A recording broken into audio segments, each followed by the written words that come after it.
Hello guys, আসসালামু আলাইকুম। পাতাকপি ভাজি। পাতাকপিটা কুচি কুচি করে কেটে নিয়েছি। দুইটা আলু একবারে কুচি করে কেটে দিয়েছি, আর পেঁয়াজ কেটেছি, আর টমেটো দিয়েছি সাথে।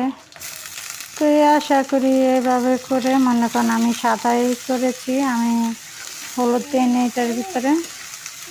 তো ভাজিটা খেতে খুবই সুস্বাদুর খাবার।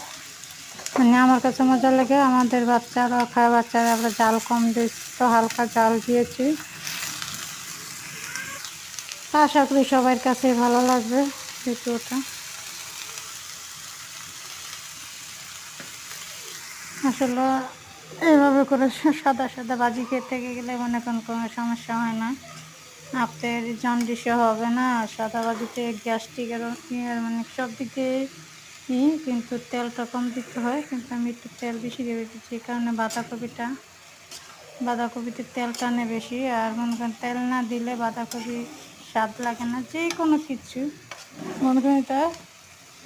তো আমি প্রথমে মনে করেন তেলটা গরম করেছি, গরম করে তারপরে পেঁয়াজ দিয়ে দিয়েছি, পেঁয়াজ কাঁচামরিচ, তারপরে দিয়ে দিয়েছি আদা রসুন। পেঁয়াজটা যখন হালকা একটু হয়েছে তখন আদা রসুন বাটা একটু দিয়েছি, সামান্য একটু পরিমাণ পড়তো দিয়ে। তারপরে মনে করেন ভালো করে লাড়াচাড়া দিয়ে করে নিয়ে দিয়ে দিয়েছি বাঁধাকপি আর আলু কুচানো ছিল, সেটা দিয়ে তেলের ভিতরে টমেটো দিয়ে দিয়েছি। আসলে এই ভাজিটা আমার কাছে খুব ভালো লাগে। একবার দুপুরবেলা ভাজি করছিলাম, পোলা পানি খেয়ে ফেলছে, আবার রাত্রেবেলা এই ভাজিটা আমার করতে হয়েছে লাগছে আবার। তো হালকা একটু মিষ্টি মিষ্টি লাগে, ভাজি খেতেও খুব মজা। তো যদি ভালো লাগে থাকে ভিডিওটা একটু পাশে থাকবেন, ভালোবাসা দিয়ে সবাই। আল্লাহ রহমতে আমি সবসময় পাশে থাকবেন, সবাই একটু কমেন্ট করুন বেশি বেশি করে।